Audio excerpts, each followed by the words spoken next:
this video today I'm going to show you a nice easy fix for a common fault that's going to happen more and more as the Nintendo Switches get older, and that's this. Can you see there? The kickstand not going back into place. And what happens is then when you're using it, it drops down and then it's more likely to come flying off because you end up hitting it against things because you're playing it like this, and then what happens is your knees hit against it or you hit it against a table and then it comes flying off. Yeah. So you can see a lot of the time it's just gravity that does it, or give it a little knock and it comes flying down. What it should be like is it should click into place. If you look at this one here, listen, it clicks in, and now that's not going to come off unless you physically pull it out. But what happens is as it starts getting looser and looser, you then get into a habit of kind of flicking it and stuff with your little finger. So it just makes it worse and worse. But it's not a problem, it's a really easy fix to do and anybody can do this. We're just going to take it off completely, so just use a bit of force and just pull it out.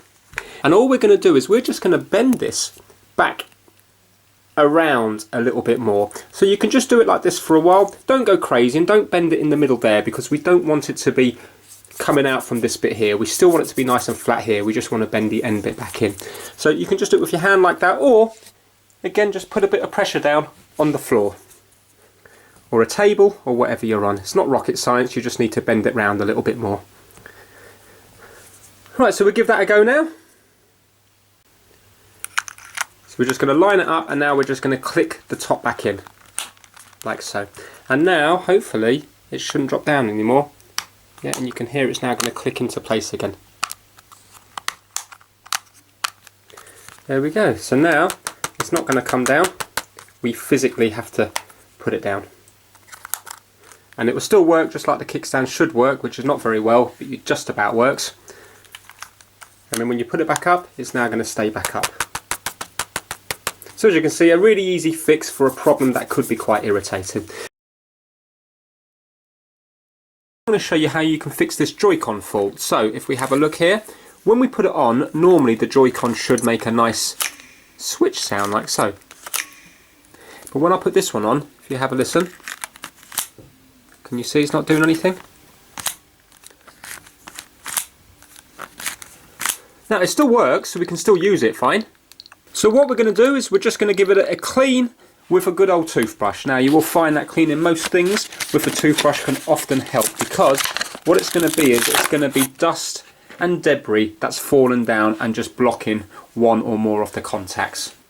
So if we have a look here, there's two lots of contacts. We've got a contact at the bottom of the JoyCon and we've also got contacts down here as well. So if I just show you with a torch, you will just be able to see these ones here.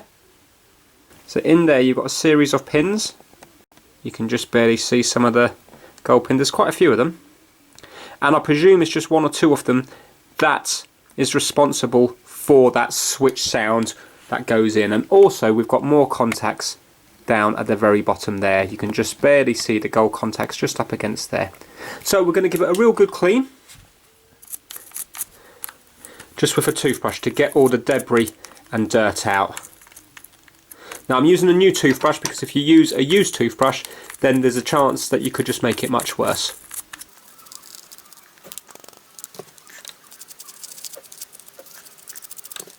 Now we're going to give it a go, and if it's not working we're going to try again.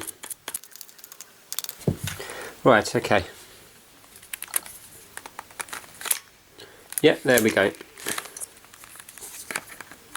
So now as it goes in, you can see it's making a sound again. So if you're ever having problems with the connection of the JoyCons, just get a toothbrush and give those contacts a clean, because it is possible for dust and debris to go down here, because once it goes in there, gravity is going to take it in, it's going to be hard to come out. And also with this one here, you know, if your hands are a bit dirty when you're playing it, you are over time going to get debris up there as well. I'm going to show you a fault that's occurring on this Nintendo Switch on the right, which I think is going to be a common fault as these devices get older. So let me show you. Check this out. Can you see how easy that comes off? Now, normally you should have to press the button at the back here. So if you have a look at here, this Nintendo Switch has been used properly, and as you can see, they're not hitting off. because you have to press the button at the back to release the Joy-Con. Yeah? And then, if you don't press the button, they don't come undone. But on this one, because it's had more wear and it hasn't been looked after properly, because it's been played by younger kids, you can see what's happening. As soon as it goes on, just comes straight off. And it isn't the Nintendo Switch itself, it is the Joy-Cons. So let me just swap them over so these grey ones work properly. Now check this out. Red one on here, I'm just going to flick it. Now they do work if you listen. Yeah, they work fine, but if I was to flick them, check that out. The blue one's a lot better than the red one, but the blue one is still not the way it should be. Now, why is this happening? It's quite simple. Obviously, these are built to a certain cost, and the components inside, understandably, are going to be plastic. Now, this isn't really Nintendo's fault, because if these Joy-Con straps were put on correctly every single time, then it's not going to cause premature wear on it. So, for example, you've got the minus to the minus, and then you plug them on, slide them on that way round. And with this one, it should be the plus to the plus. But the problem is, people are in a hurry to do it, they're not looking at it properly, they're thinking and talking about something else, and they put them on the wrong way. And then what happens is, when you keep on doing this, so it is fine, it gets to the stage where you can just pull them off and it doesn't really cause any hardship that it's on the wrong way. But it's going to cause hardship long term, because if you look very closely in here, we have a little catch that moves in and out when we press this button. So you can just see that catch moving, and it's only made out of plastic, and what happens is you cause wear on that. So let me just show you this diagram here. This is what it should look like. That plastic should be here, and it's on a spring, and it goes down when you press the button. And then the metal part here, so basically this part of the Nintendo Switch, this bit here, this is where the Joy-Cons, these are the tracks that they run on, and there's a little gap here, and this is where this part here sits. So that sits in here like this, and it's nice and locked into place. Then you press the button and it allows you to then move the Joy-Con off. But when you don't press the button, there's a stop on it. So when you put on one that works properly, you can only move it about a millimetre. You see there's movement of a millimetre? Yeah, that's because you've got that part there, at the back there, going into this bit here. But what's happening on the faulty Joy-Cons is that over time, this corner has become worn and worn and worn and worn, and it's ended up like this. So the metal track is hitting it, and instead of stopping dead because it's like hitting a wall, it's not. It's hitting it and it's bouncing over ever so slightly, which is already causing this to go down, because there's quite a bit of pressure on that when you whack that Joy-Con on or pull it up. And then it's causing this to go down, move up here, and it's as it's going over it, it's pushing it down, so it's making it easier and easier. Now you might think, well, what difference does it make? Who cares?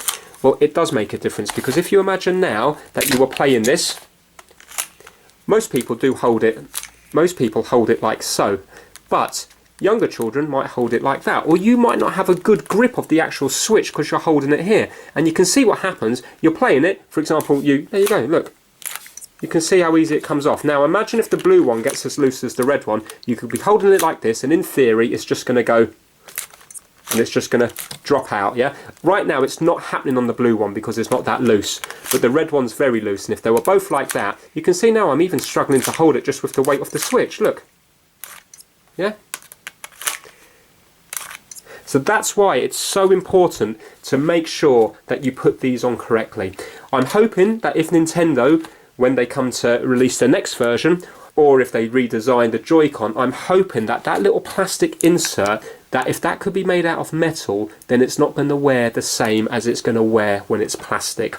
Now I've had a look, I've taken this apart and looked into it.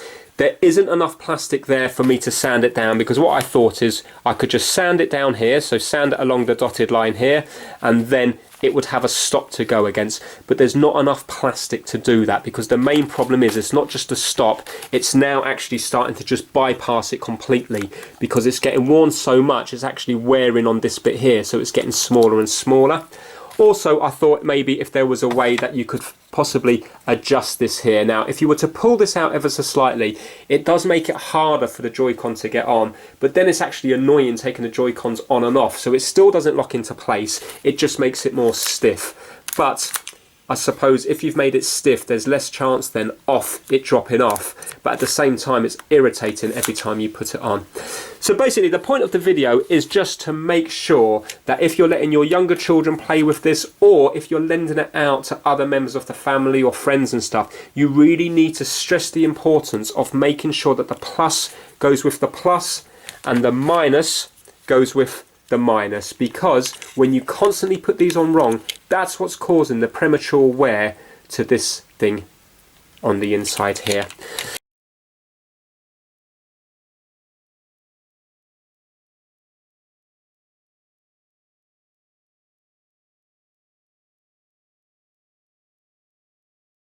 So I hope you enjoyed the video, and hopefully you won't end up like me with Joy-Cons that are soon to become useless. So please give it a thumbs up if you like the video, and please subscribe for more how-to videos. Take care, bye now.